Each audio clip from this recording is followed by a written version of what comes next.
So about a year ago, I was helping an elderly client look for a house. She owned a house outside of El Paso, and she was adamant that it was going to sell and that she would have the opportunity to use the cash plus her VA loan to purchase this home. So we spent days looking at houses, numerous houses. I would say over 20.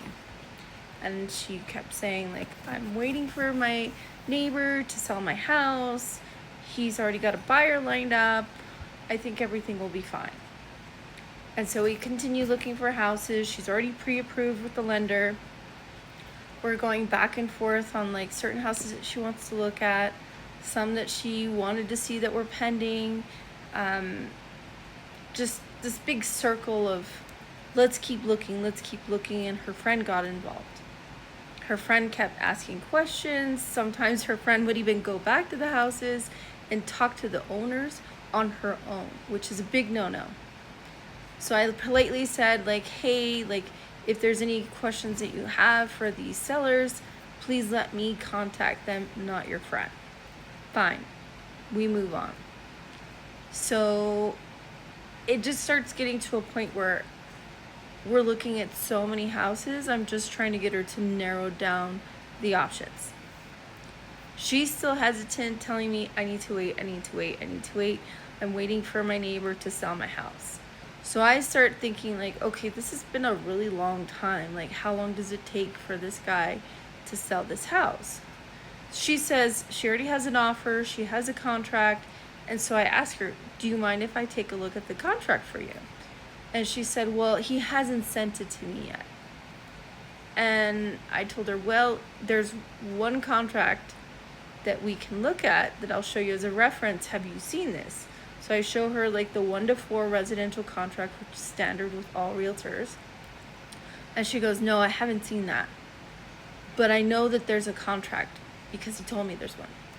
So I start saying, like, this is a red flag.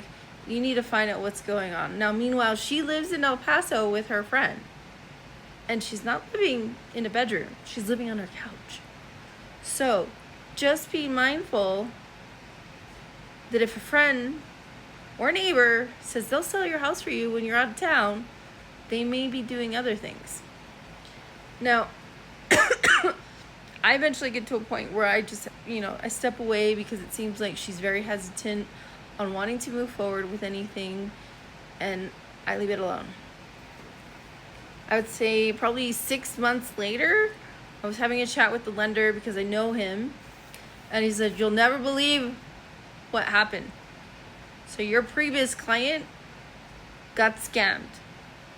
Somehow there is now a squatter that lives in her house, and the neighbor who said he had a contract didn't actually have a contract. He was just renting it for the person that's in there now.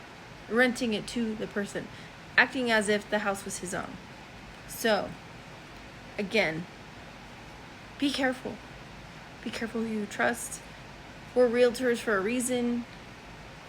Getting somebody that you think you trust to do it and handle it may not be the best option. Or in the case you don't want to use a realtor, make sure that the transaction is managed through a lawyer, a real estate lawyer who knows what he's doing, and that it actually goes to a title company. Just a little story.